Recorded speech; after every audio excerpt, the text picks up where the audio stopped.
Bom dia a todos e que sejamos bem-vindos a esta casa de estudo e de trabalho. Na condição de professor, que ainda continuo, eu gostaria de fazer uma primeira colocação para vocês. Vocês, a maioria, deve ter filho em escola.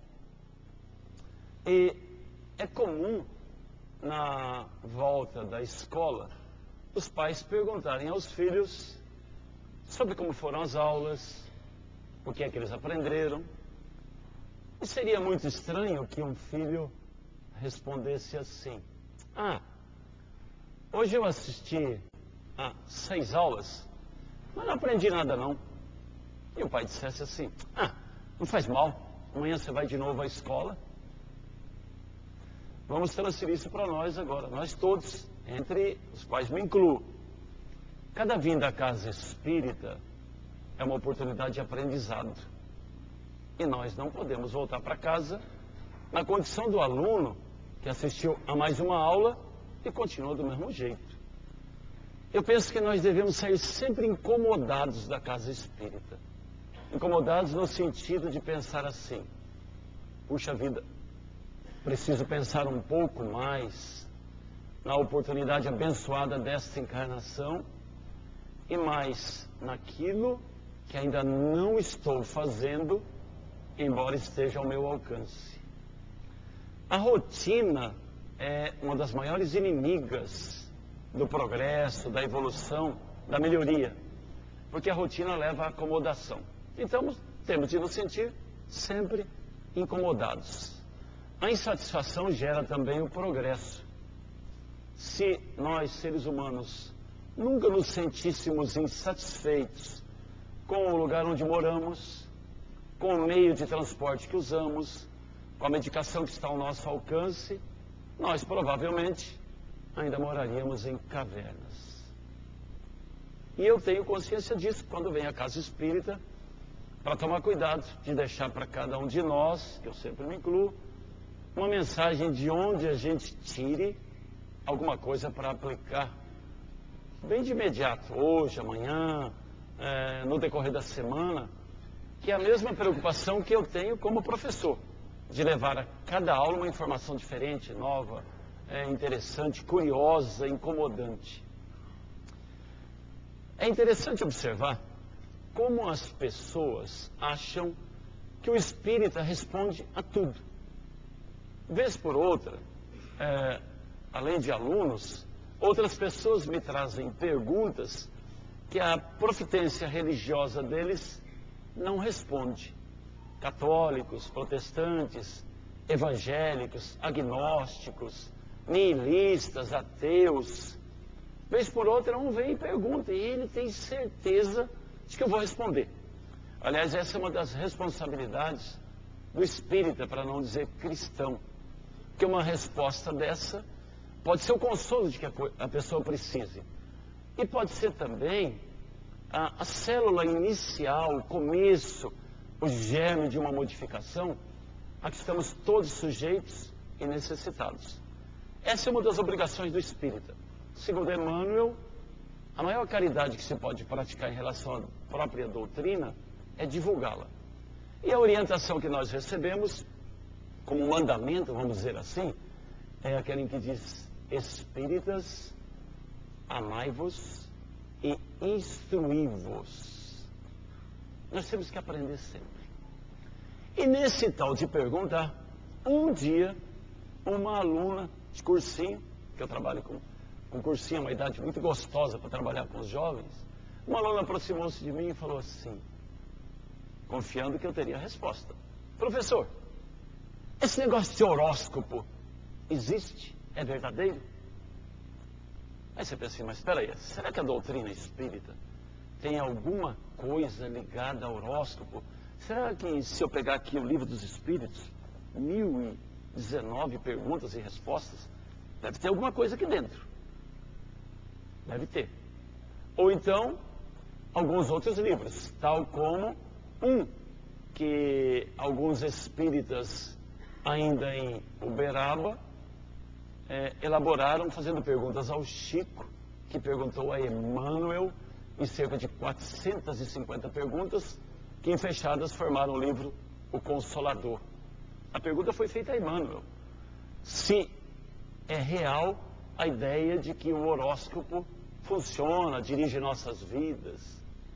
E Emmanuel responde assim: olha, a posição de astros, corpos celestes, a posição do zênite do universo é importante, sim, porque há uma espécie de magnetismo entre os astros que de alguma forma influencia o espírito no momento em que seu corpo é concebido. Aí a menina falou assim: então é verdadeiro? Eu falei: calma, não é desse jeito não. Há pessoas que não saem de casa sem ler horóscopo. E se estiver escrito lá no horóscopo: olha, hoje é melhor você ficar em casa, não há quem atire de lá. Algumas outras, mais novas, esperançosas de encontrar o companheiro ou a companheira, entre outras práticas, costumam consultar o horóscopo. E ela falou: então, o que o senhor acha? Eu falei: mas antes disso, eu preciso te contar uma história muito rápida. Aí você julgue. Em 1969, 41 anos atrás, eu cheguei aqui a São José do Rio Preto, numa manhã de 28 de maio de 1969. E cheguei aqui enganado. Eu peguei o ônibus errado. Era para ir para São José do Rio Pardo, e eu vim para São José do Rio Preto. A diferença é pequena, de tonalidade, mas mudou a minha vida. Eu havia feito um concurso para trabalhar no Senai, uma escola de aprendizagem industrial. E fui o primeiro a escolher a vaga. Eu era muito estudioso, consegui me classificar bem. E a moça da Secretaria da Administração Regional me entregou as fichas e falou: essas são as escolas disponíveis, você pode escolher. E eu puxei a fichinha São José do Rio Preto, Pardo. Não vi que a cor era um pouquinho diferente. Aí a moça falou: ó, nós vamos providenciar a passagem, o senhor vai para lá hoje ainda, sumir na segunda-feira. Isso era uma sexta-feira, eu viria para cá na sexta-feira, sumiria no sábado de manhã e já ficaria trabalhando.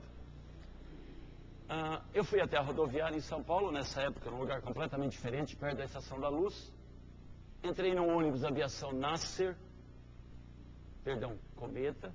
Era para entrar num ônibus da aviação Nasser, que ia até São José. E não percebi nada. Entrei, plataforma tal, acomodei-me. Desci aqui em São José do Rio Preto. Um dia escuro, um frio que fazia que era uma coisa absurda. Desci na estação da Cometa, que era ali na rua Tiradentes, os mais antigos devem se lembrar, e fui à caça do hotel Acalanto, que era de meu tio, um hotel muito grande, porque eu ficaria hospedado. Era uma pessoa porque eu tinha uma estima muito grande e que me amava muito, meu tio Aristides. Aí subi e olhei, estranhei a cidade, mas era escuro, e eu não sabia para que rumo eu ia. E havia um ponto de táxi ali perto. Aí eu fui até um taxista e perguntei: por favor, o hotel Acalanto. Sabe aquele olhar que um olha para o outro, assim, eram dois, um olhou para o outro, aquele olhar de desânimo que você fala assim: não sabem. Aí um olhou para o outro: Acalanto? Falei: hotel Acalanto, o maior hotel da cidade. Sabe, fulano? Nunca ouvi falar. Falei: esses caras são novos aqui, né? Eu falei: deixa eu andar. E andei, voltei. Falei: gente, é o Hotel Acalanto, fica em cima da Caixa Econômica Estadual. Falei: então é ali, só virar aqui. Falei: puxa vida, esses caras estão dormindo. Aí tem o prédio lá onde funcionava a Caixa Econômica Estadual, funciona ainda. Eu fui até lá, olhei e falei: mas cadê o hotel? Cadê esse bendito hotel? E aí eu olhei para o lado de baixo, ainda não havia rodoviária, e a gente via a represa lá embaixo, que é o Rio Pardo, lá de São José do Rio Pardo. E a gente via do hotel. Falei: o rio está ali. Gente, eu estou perdido. Como é que é possível? Aí eu contei os passos, voltei. Aí eu comecei a ficar preocupado. E o dia começou a clarear. Falei: eu vou voltar ali lá. Voltei lá no guichezinho da Cometa, cheguei para o rapaz e falei: eu preciso de uma informação do senhor. Existe aqui em São José do Rio Pardo um hotel? Ele falou: como que é? Falei: aqui em Rio Pardo. Ele falou: moço, o senhor está em Rio Preto. Falei: como que é? Ele falou: o senhor está em Rio Preto.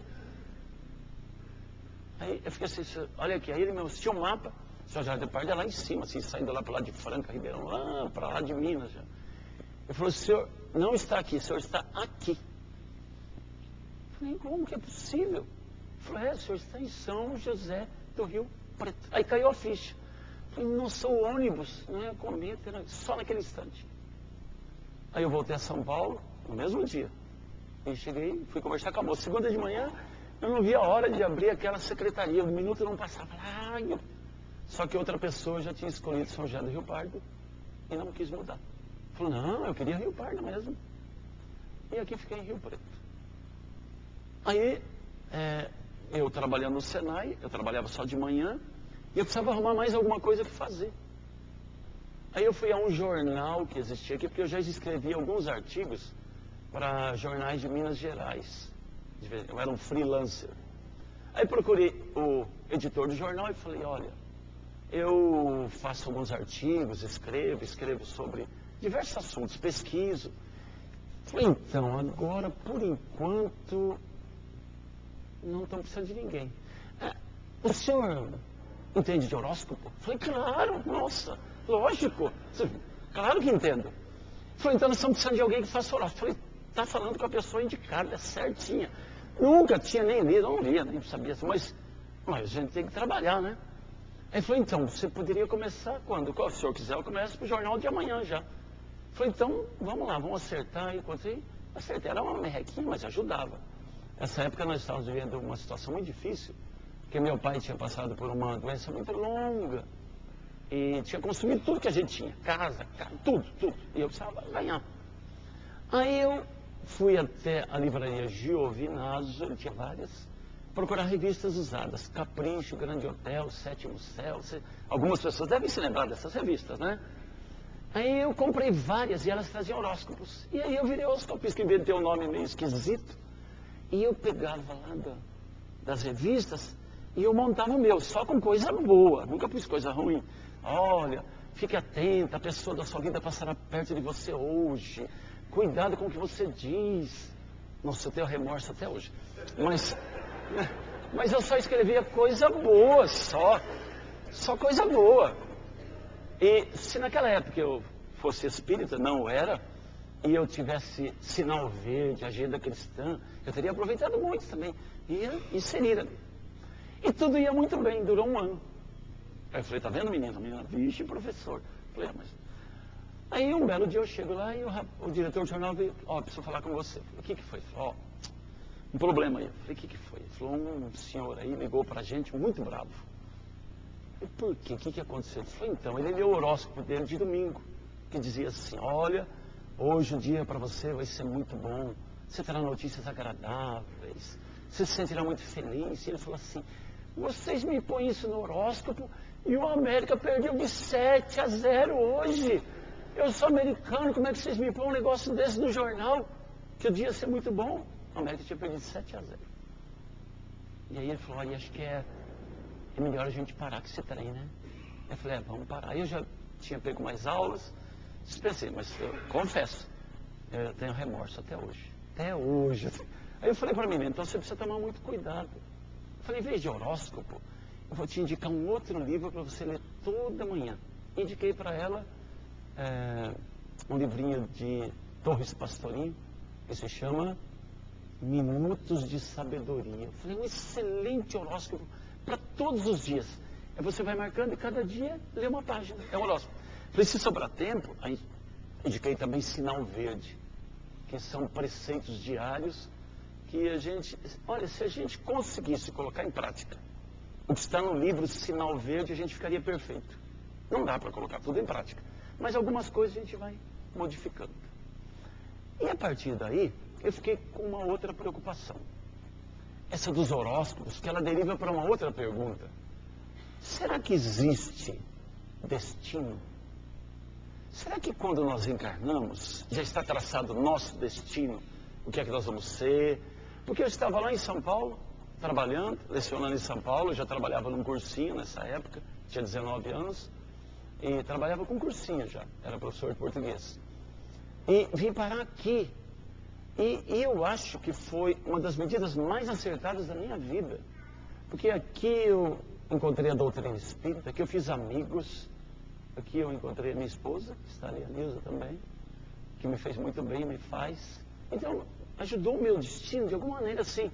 Eu não sei o que teria acontecido se eu tivesse ido para Rio Pardo, mas não acredito que fosse melhor que aqui, porque aqui é muito bom. E aí eu pensei assim, será que o livro dos Espíritos responde? Responde. Perguntas 851, 852. A pergunta é assim, de lei de liberdade. Existe fatalismo, que é o mesmo que destino? Quer dizer, é fatal tudo que vai acontecer para a gente? A espiritualidade responde. Existe sim, mas só para as coisas de natureza física. A parte espiritual, a parte da alma, o nosso íntimo que nós somos, nós determinamos. E eu me lembro que na Mocidade Espírita, lá do Rodrigo Lobato, um dia um aluno perguntou se eu podia dar um exemplo. Aí eu me baseei em A Vida Escreve, um livro espírita que a gente usava muito nas reuniões de mocidade e culto do Evangelho, Hilário Silva, que conta a história de Saturnino Pereira, é a história número 20, capítulo 20. Saturnino Pereira era um homem muito rude, muito bravo, e tinha um engenho, e um dia nervoso com um escravo que havia feito alguma coisa de maneira indevida, empurrou-o em direção a um engenho onde estava moendo cana. O escravo caiu de mau jeito, o braço foi pego pela máquina e foi todo esmagado. E ele perdeu o braço.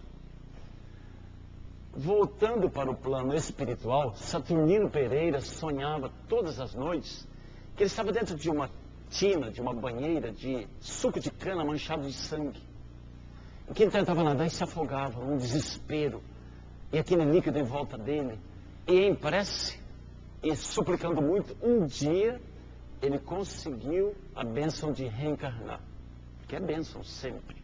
Ter a oportunidade de vir para cá é uma bênção disputadíssima hoje no plano espiritual, porque as famílias estão tendo cada vez menos filhos. Então, está difícil. Emmanuel diz que as filas de pedir para reencarnar no plano espiritual são de extensão enorme, que não se imagina. E até uma vez se perguntou ao Chico, o pessoal está tendo menos filho, o que está acontecendo? Ele falou, principalmente as pessoas que têm mais possibilidade de terem filhos, as que são mais abonadas, que têm recursos, elas têm cada vez menos filhos. Ele falou, apenas as pessoas mais humildes é que ainda têm muitos filhos. Aí a resposta do Chico, meu filho, as famílias mais abastadas estão fazendo menopausa. E as outras, menos pausa. Essa é a explicação. E aí, o Saturnino conseguiu, talvez com uma mulher que estivesse fazendo menos pausa, vir para cá. Reencarnou, mas nós trazemos marcas no perispírito. E essa era uma marca, a perda do braço. Às vezes a pessoa pensa, mas então a justiça divina é vingativa? Não. Quem sente a dor que causou ao outro, dificilmente a repete para um terceiro. É uma lei de ação e reação. Então estava marcado, na reencarnação de Saturnino Pereira, a perda de um braço.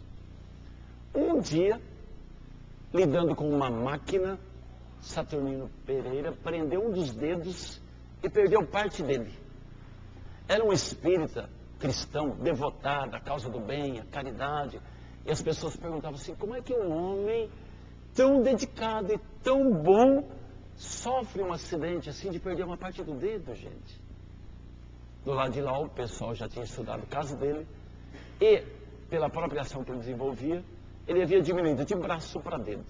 Porque mesmo nos casos em que haja uma marca física, e a pergunta 852 responde a isso, nós podemos mudá-la através daquilo que desenvolvemos. Nós podemos sair desse círculo rigoroso da lei, que é o que a lei está aprendendo a fazer aqui no mundo, a lei dos homens, aprendendo a reeducar ao invés de apenas castigar.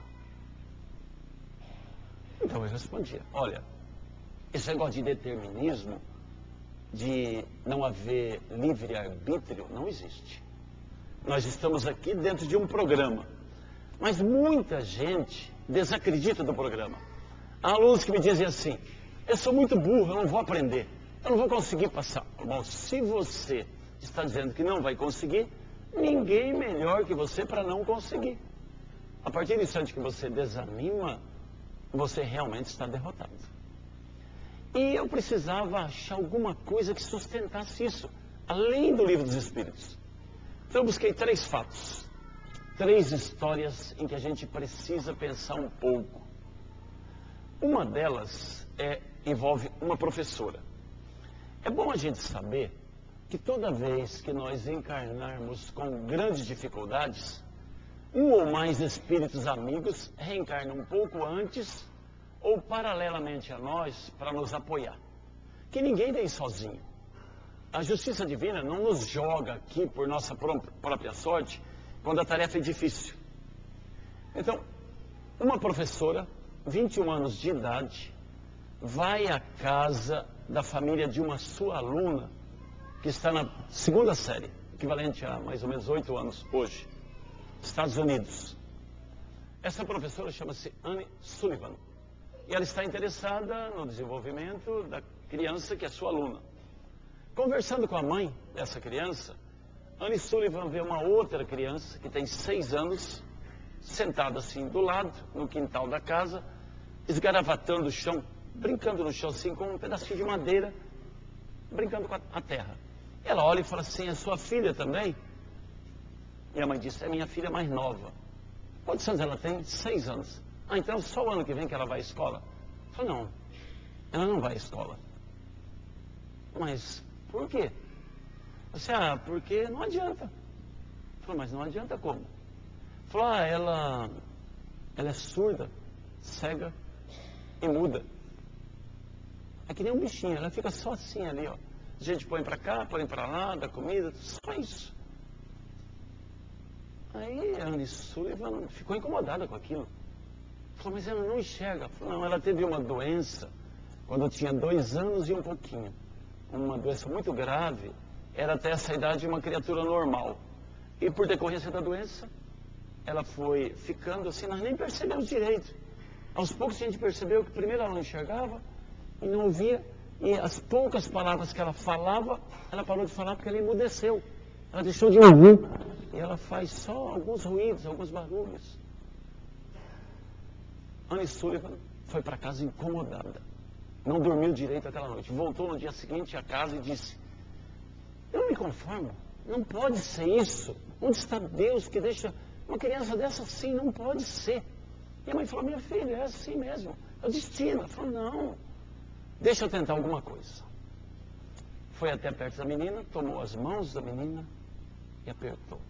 Estavam se encontrando ali o espírito protetor, que havia reencarnado 20 e poucos anos antes, e a menina que tinha uma tarefa difícil naquela encarnação.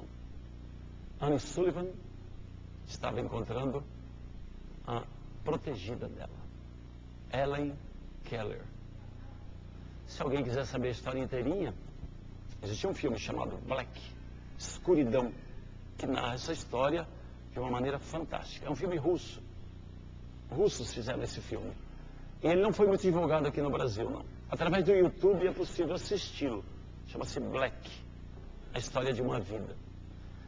A gente vai fazer um salto desse momento em que os 2 espíritos se encontram, o protetor e o protegido. E vamos andar até a idade de Helen Keller com 20 anos. Ela é professora de uma escola pública. Eu vou até para não... Se alguém quiser depois conferir a história, está aqui também. Temos, esse livro aqui é fantástico. Simonetti. Aliás, o Simonetti é outra criatura que eu acho que é espírito protetor de todos nós, porque os livros que ele produz são fantásticos. No livro Temas de Hoje, Problemas de Sempre, Exemplo Inesquecível é o título da obra. E Helen Keller consegue, nessa época aqui, ela não consegue muito não, ela é professora só das seguintes disciplinas: geografia, álgebra, botânica, ciências físicas, zoologia e filosofia.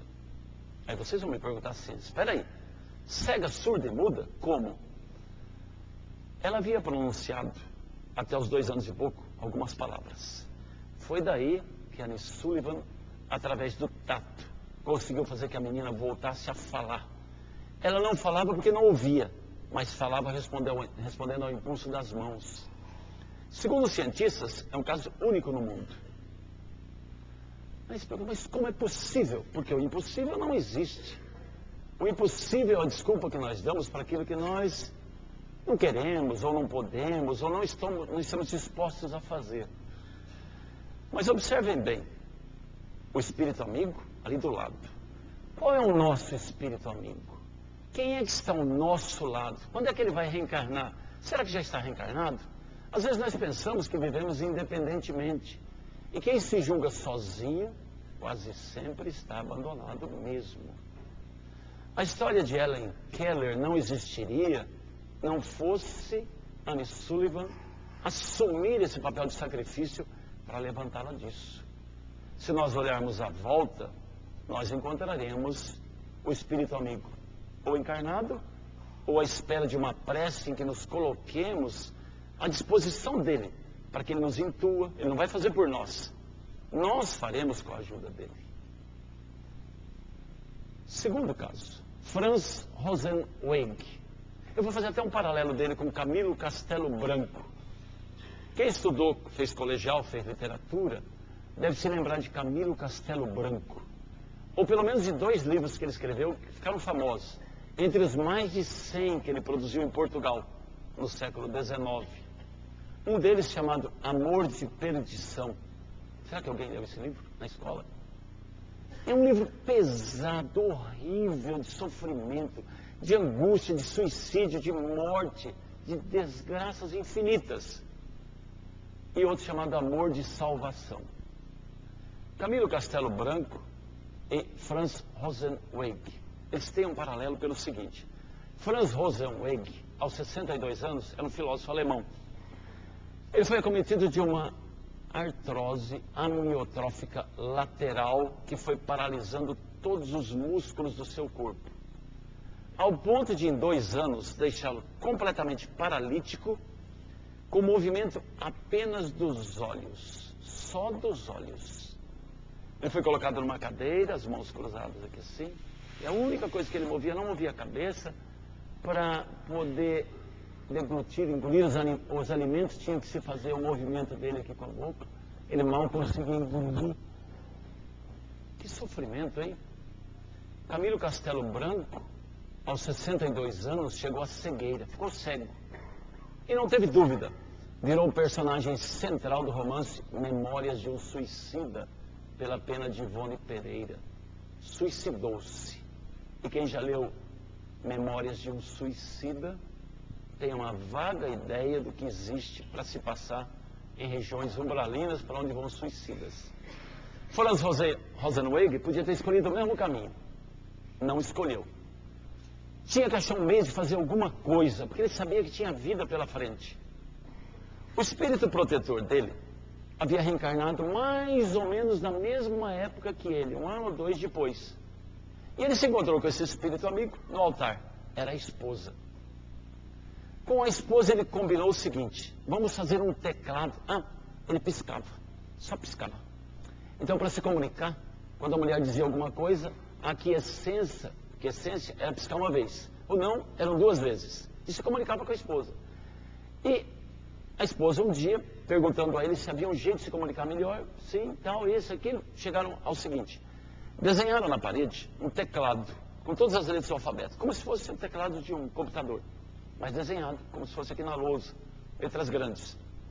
A esposa vinha, apontava a letra, piscava uma vez, essa. Aí ela corria a mão, piscava, ela parava, para achar cada palavra. Deve dar um trabalho danado para se comunicar assim.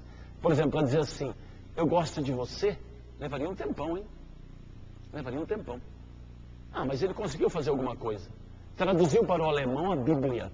É a melhor tradução que existe para o alemão da Bíblia. Levou 12 anos. Todos os dias, 12 anos, traduziu a Bíblia inteirinha para o alemão. Se ele tivesse traduzido só as letras Z, que existem na Bíblia, que são 5.500, já levaria um tempo danado. Mas traduziu os 48 livros, 1 a 1, letra por letra. Esse seguramente não acreditava em determinismo para o mal, para o sofrimento, para a angústia. Porque muitas pessoas combinam do lado de lá provas para passar para o lado de cá. Aí vem para cá. Esquece o combinado. E além de esquecer o combinado, a primeira prova que aparece, desacreditam de tudo. Tive um confrade que frequentou durante algum tempo o Rodrigo Lobato. E desapareceu um dia. Como é comum desaparecer de vez em quando. As pessoas vêm, às vezes não é o lugar onde se sentem felizes, onde não se encontram e vão embora. E ele fazia alguns serviços profissionais aqui na cidade de que eu precisava de vez em quando. Notamos a ausência dele, fui até a oficina e conversei com ele. Vamos chamá-lo de João, que é um nome bonito, e que não é o dele. Ô João, o que aconteceu? Você não tem ido mais? Ah, nunca mais eu vou. Vou lá não. Falei, por quê? Ah, não, esse negócio de espiritismo, espírito amigo, essas coisas, isso aí não existe não. Falei, mas o que aconteceu? Falei, imagina. Teve uma quinta-feira que eu fui à palestra lá e já era passista. Estava lá, ajudando. Sabe o que aconteceu? Eu falei, não, entraram na minha casa e roubaram a minha televisão. A espiritualidade está fazendo o quê que não me protege? E se eu estou lá na casa espírita? E o pessoal entra na minha casa e rouba a minha televisão, então eu não vou mais ao centro, ninguém protege a minha casa. Falei, se você não tivesse ido ao centro, o que você teria feito nessa noite? Falei, eu ia ficar com a minha neta assistindo televisão, que a neta morava com ele. Falei, se o assaltante chegasse? Falei, pegava uma arma e ia enfrentar. E vi se o assaltante, que é muito mais prático em armas e está preparado para a ação, se é pego de surpresa. Quando a polícia recomenda que a gente não reaja, tem gente que fala assim, é por isso que os bandidos estão fazendo o que a própria polícia fala para não reagir, é que nós não estamos preparados para o momento, e ele está. Aquilo é do feitio dele, não é do nosso. Nós vamos pegar uma arma para dar um tiro numa pessoa, nós trememos tanto que o cara dá 10 na gente e a gente nem pegou a arma direito. Esse é o problema. Ele falou, eu pegaria uma arma e daria um tiro nele. Eu falei, e se ele pegasse a arma, se ele usasse a arma que já estava na mão e atirasse em você ou na sua neta? Ficaria mais caro que uma televisão? Ficou pensando, falei. Aí recuperou a televisão, falou, não, eu já comprei outra. Falou, você não compraria outra neta, nem compraria outra vida. Talvez a espiritualidade nessa noite tivesse intuído você assim, olha, hoje você não falte ao centro, vá para que não lhe aconteça coisa ruim aqui. Há um espírito muito influenciado pelo mal, que preparou-se durante dias para entrar em sua casa, vai vir armado e reagirá a qualquer ação sua. E pode inclusive feri-lo ou levar à morte um de vocês dois. Afaste-se daqui hoje. Você tem recursos para comprar outra televisão. E talvez você tenha ouvido tudo isso. E nesse dia não tenha faltado a casa espírita. Eu falei assim, nossa, mas que explicação, hein? Eu falei, você tem uma melhor? Se é. Pensando bem, não tem, não. Voltou à casa espírita. Aí no primeiro dia que ele voltou, ele falou assim para mim, eu voltei. Só que se roubarem outra televisão, eu vou reclamar para a espiritualidade, viu? Porque toda hora roubando televisão. Falei, você tomou cuidado com a sua casa, fechou as portas direitinho, olhou com cuidado tudo. Falei, então, você fez a sua parte. Se a espiritualidade optar por colocar um guarda lá na porta da sua casa, tudo bem, eu acho muito difícil. Você esteja preparado, porque quem tem, perde. Essa é a lei. Se eu não tivesse televisão, eu levaria outra coisa, não levaria a TV. Não estou. Esse é o mal de nós outros também. É a gente interpretar as coisas dentro do nosso interesse. Então, se as coisas não estão indo como a gente quer, meu destino mesmo é sofrer. Ninguém reencarna para sofrer. Qualquer um de nós que não esteja bem preparado para reencarnar, fica do lado de lá ainda. Quando nós aportamos ao planeta, quando nós desembarcamos aqui no planeta Terra, é porque nós temos algum preparo para nos desincumprirmos de nossa missão sem muita angústia, sem muito sofrimento e com proveito. Algum sofrimento existe. Isso aqui é um hospital. Eu não imagino uma pessoa chegando a um hospital pedindo para ser internada porque quer passar algum tempo lá dentro. Não existe isso. A pessoa não iria a um hospital para isso. Estão no hospital, geralmente, pessoas doentes. E alguns outros que estão lá para cuidar dos doentes. Mas que também têm uma tarefa, uma missão. A Terra é planeta de expiação e provas. Não é um planeta de passeio. Então, cada vez que a gente vem para cá, é sinal de que nós temos débitos. E os débitos precisam ser arrumados dentro da lei de causa e efeito, que se opõe ao determinismo, que os espíritos respondem em lei de liberdade, que não existe nessa extensão que o pessoal quer que exista. Outros perguntam assim, e por que eu não ganho na Mega Sena? E o outro ganha? É destino? Mas, bem que eu queria ganhar na Mega Sena. Aí um dia uma pessoa falou assim, eu queria ganhar na Mega Sena, mas queria ganhar assim, uns 50 milhões. O cara já é porcaria, uma acumuladona. Falei, quantas vezes seguidas sozinha? Falei, não, uma só. Falei, tá bom, menos mal. Falei, o que você ia fazer com isso? Falou, ó, primeiro, eu ia dar 1 milhão para cada um dos meus filhos. É gostoso dividir o que não é da gente, né? É tão bom. A gente fala, fulano tem tanto, por que não divide? Dividiu dos outros. Não, o nosso, não. Fala assim, a igreja tem tantas terras, tantas... Por que não distribui para os outros? Olha, começa a dar o exemplo, distribui você. Aí ele falou assim, ia dar 1 milhão para cada filho. Eu tenho 3 filhos. Aí eu tenho meus irmãos, também ia dar 1 milhão para cada um. Aí depois que eu falei, muito bom. Você ia estragar o projeto reencarnatório de todos eles. Você percebeu por que você não ganha? Porque você é muito bom. Porque você vai distribuir tudo. É muita caridade para um só. Então por isso a espiritualidade fala, não, ele vai ser muito caridoso. Esse cara vai para o céu logo em seguida, ainda não está preparado, então deixa sem ganhar. Porque todo mundo tem esses planos, né? Quase todo mundo. Se ganhar, o que eu vou fazer com tanto? Aí depois a pessoa ganha, não conta para ninguém, esconde, muda, faz alguma coisa. Uma das primeiras, aliás, é pedir demissão do trabalho, né?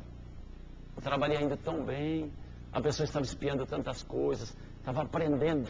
Pessoas que falam na fila de Mega Sena assim, se eu ganhar, nossa, eu entro lá na firma, eu chego pro meu patrão, chuto a mesa dele, jogo tudo no chão e falo assim, nunca mais eu entro nisso aqui. Joga por terra a oportunidade abençoada que teve até aquele dia. Então a espiritualidade nos conhece bem, bem mesmo. E um olha para o outro e fala assim, o que ele está pedindo? Ó, ganhar na Mega Sena.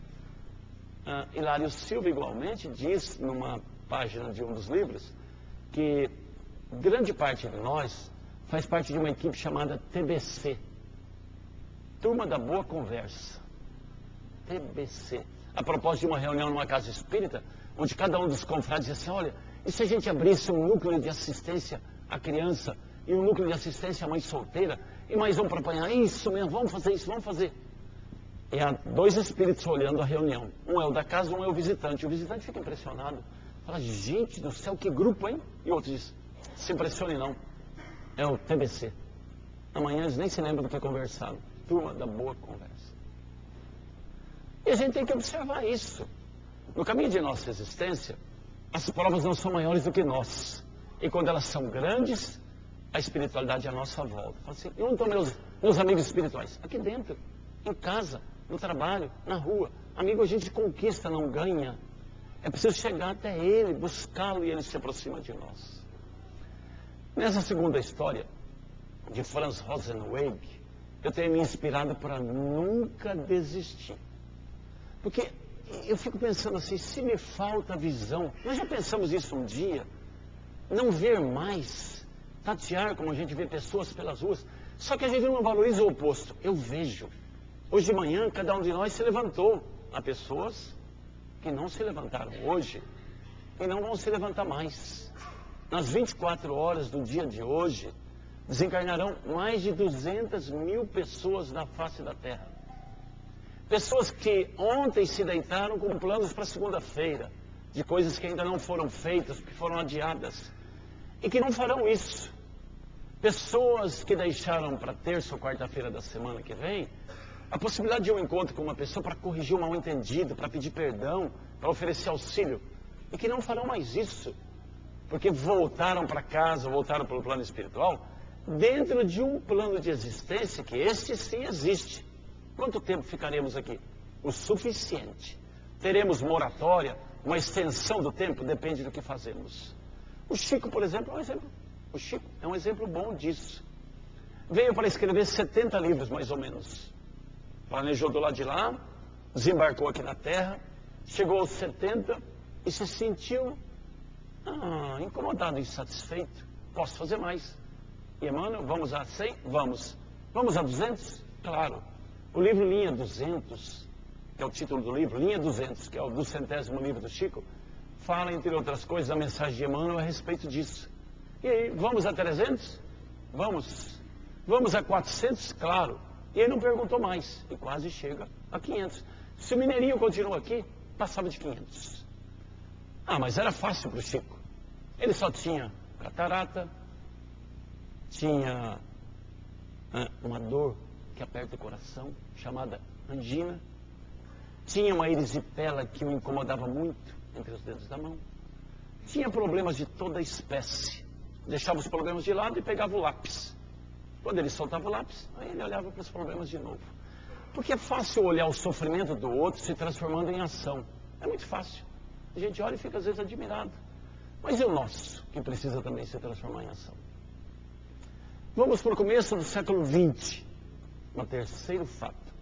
Um menino de 12 anos está se afogando num lago na Inglaterra. Esse menino é filho de um lord inglês, muito rico. E foi brincar e esqueceu que o lago era fundo, não sabe nadar e está se afogando realmente. Numa casa acima do lago, à distância, um jardineiro está trabalhando. E o filho dele, de 12 anos igualmente, está à beira do lago também. E vê o menino se afogando. E não tem dúvida. Se atira às águas, agarra o menino e o traz de volta à margem, já quase morto. E o deita ali sobre a grama, acorrem pessoas e acordam e o menino volta a respirar. O pai, avisado da quase tragédia, corre para lá. E ao ver o filho deitado ali se recuperando, tem um ataque de choro, de emoção incontida e abraça o filho único e fica sabendo do ocorrido. E vê o filho do jardineiro ainda molhado, as roupas humildes, corre a abraçar e fala: você salvou meu filho, meu único filho, você salvou a minha vida. Que é sabido que a lei de desencarnar e voltar para lá, ela tem um ritmo um pouco diferente desse. Os filósofos dizem que quando a gente perde os pais, quando os filhos enterram os pais, os filhos perdem um pouco da história. Agora, quando pais enterram filhos, eles perdem o futuro. É diferente, é incontida, a dor é muito grande. E o pai abraçando o filho ali espelhava essa máxima da filosofia. O meu futuro quase se foi, o meu filho. Ele olha para o menino e diz assim: menino, o que você quer como recompensa? O menino fica quieto. Mas o pai dele, o jardineiro, se aproxima. Ele diz: me diga, senhor, o que o senhor quer? Quanto o senhor quer? Eu tenho dinheiro, eu tenho propriedade, senhor. Peça o que o senhor quiser. Quanto o senhor quer? O pai diz: não, eu não quero nada. Eu não quero, mas peça, eu posso, eu quero. Falou: então, se o senhor quiser mesmo e puder, pague a educação de meu filho. Meu filho gosta muito de estudar. Ele vive com livros nas mãos. E eu não tenho posses. E ele sonha muito. Aí o Lorde vira-se para o menino, 12 anos, e fala assim: menino, o que é que você quer estudar? Ele diz: eu quero ser médico. Então eu vou custear seus estudos e você vai ser médico. E não só o diz, mas faz. O menino vai estudar e a vida afasta os dois meninos. O de 12 anos, que foi salvo, vai fazer uma carreira de diplomacia. E este outro vai para a medicina. Eles se encontram outra vez em 1943. Mas é um encontro, até certo ponto, diferente. Um dos meninos é médico. O outro, na Inglaterra, é primeiro-ministro. Winston Churchill.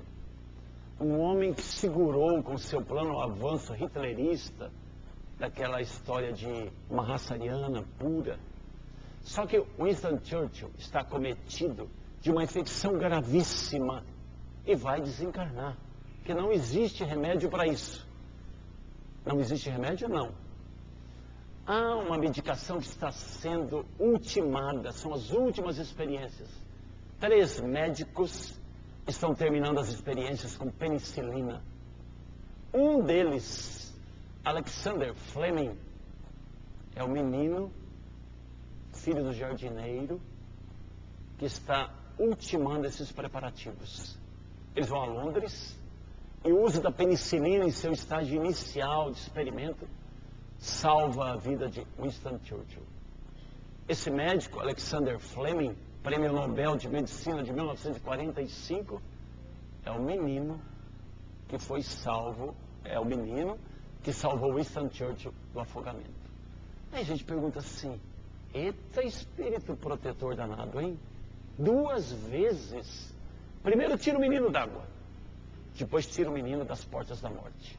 Quem quiser ler essa história bem interessante, acessa o YouTube e digita lá, Fleming e Churchill. É bom a gente sempre confirmar e ler. A história é mais longa, é bonita. E a gente fica pensando assim, peraí, quer dizer que os dois reencarnaram juntinhos. Deve ter ocorrido lá a seguinte conversa. Vai que eu também vou. Você vem mesmo? Vou. Olha que eu vou precisar de você, hein? Mais de uma vez. Fica tranquilo. Nós estamos juntos nisso. É que a gente não lembra essa conversa. E às vezes, nós afastamos o nosso amigo espiritual por uma rusgazinha, por uma briga, por um nariz virado. Brigamos com ele.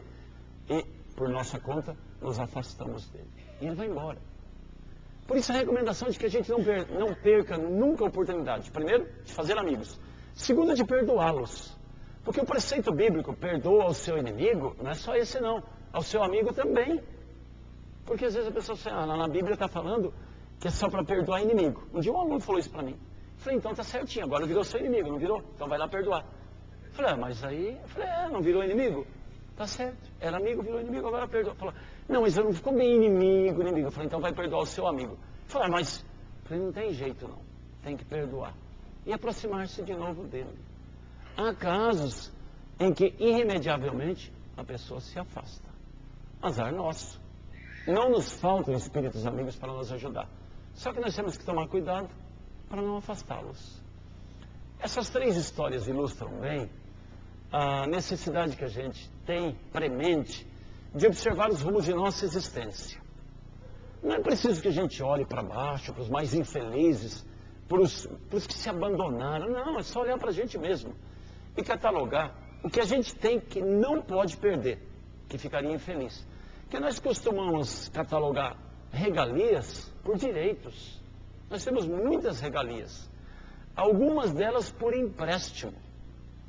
Meu pai, que sempre foi muito bom conselheiro, um dia disse para mim assim, não reclame, não fique reclamando nunca. Por quê, pai?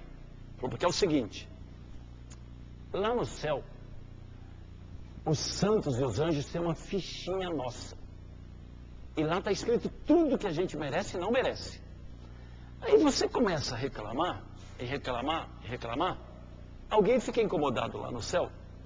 Como eu era um menino meio endiabrado, acho que era no outro lugar que estava a minha ficha. Mas vamos seguir a historinha de céu que tá bom, né? Se alguém pega a sua fichinha lá e começa a ler, fala assim, vamos ver, puxa vida, ele está reclamando tanto. Assim, interessante. Ele tem tal coisa, mas não era para ter, não. Opa, peraí, olha isso aqui que ele tem também. Quem foi que deu essa regalia para ele? Olha só, ainda não aconteceu tal coisa. Ah, pera lá, vamos corrigir a vida desse menino. E aí você vai receber algumas coisas muito ruins que eles tinham esquecido de mandar para você. Então você fica quieto, bem quietinho, não reclama, que assim você passa despercebido. E é mais ou menos isso. É mais ou menos isso. Muitas das coisas que nós temos, a espiritualidade nos concede, não porque é boa, mas porque confia que com incentivo, com um pouco de ajuda, nós vamos adquirir. Caso contrário, não adiantaria pedir ajuda. De vez em quando, nós fazemos uma prece. Me ajudem aqui, eu preciso. E é lícito fazer isso. Nós podemos e devemos pedir ajuda. Claro que devemos. Porque é para isso que estamos aqui, para evoluir. Às vezes a ajuda nos adianta um passo. E mais adiante, nós compensamos a ajuda que tivemos. Mas não podemos confiar que a espiritualidade fará por nós. A espiritualidade intui, aconselha, orienta, mas não faz. Jesus não é nosso salvador. Jesus é nosso orientador. Quem nos salva somos nós mesmos. E esse é o grande mérito da luta. Que nós consigamos vencer essas dificuldades que estão no nosso caminho. Horóscopo, determinismo, não. Livre-arbítrio. Nós conquistamos isso. Pode parecer que o livre-arbítrio seja uma carga muito pesada. Mas nós conseguimos isso a partir da racionalidade. Nós não somos instintivos. Nós temos o uso da razão, que nos permite escolher entre isto ou aquilo. O grande problema do livre-arbítrio é que a sementeira, a escolha é nossa, mas a colheita também. O que nós semeamos, nós colhemos. O que nós plantamos volta para nós. A espiritualidade é riquíssima em exemplos. A literatura espírita é mais séria, porque existe muita literatura para se tomar cuidado com o subtítulo de espírita, mediúnica, pelo espírito fulano de tal, precisa tomar cuidado também. Mas a literatura espírita séria tem hoje mais de 4.500 títulos. 10 vezes o que Chico Xavier escreveu.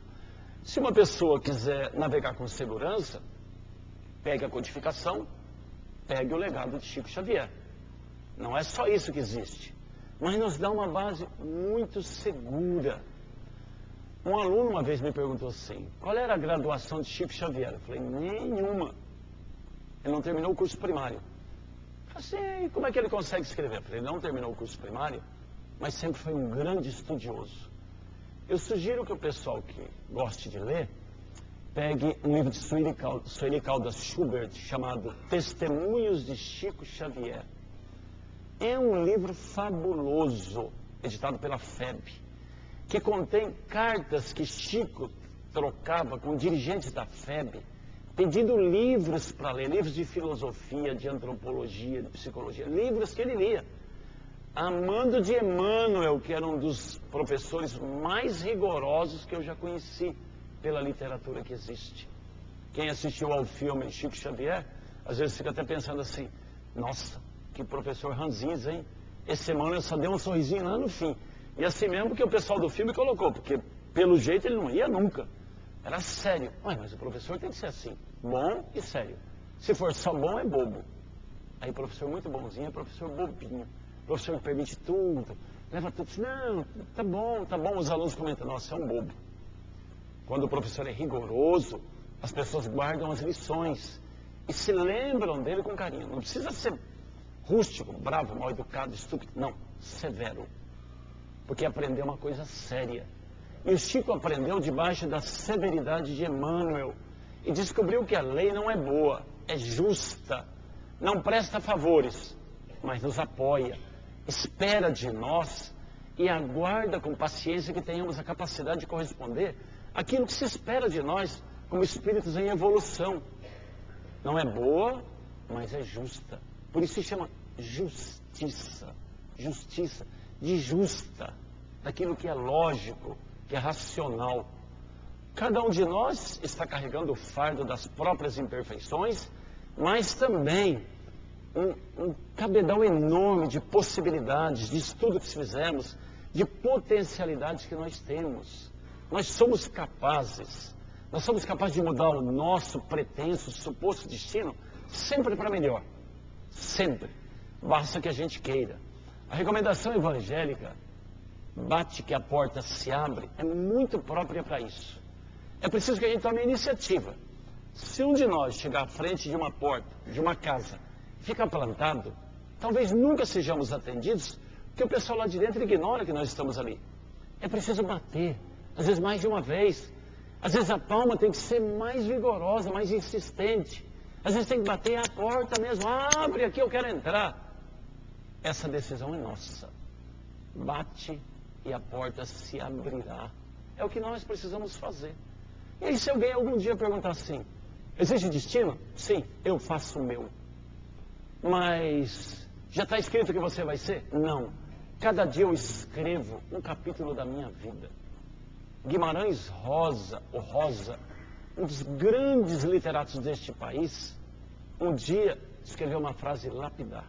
Duas, aliás. A primeira delas, viver é muito perigoso, que virou tema de vestibular, da FUVEST. E a segunda frase que igualmente virou tema de vestibular.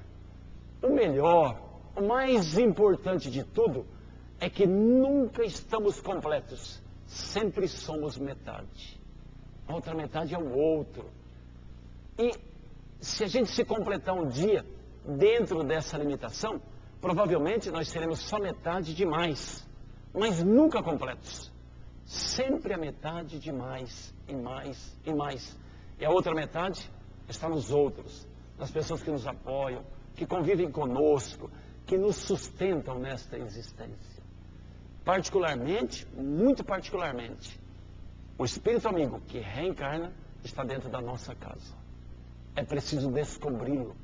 Ou é o filho, a esposa, o marido, o pai, a mãe.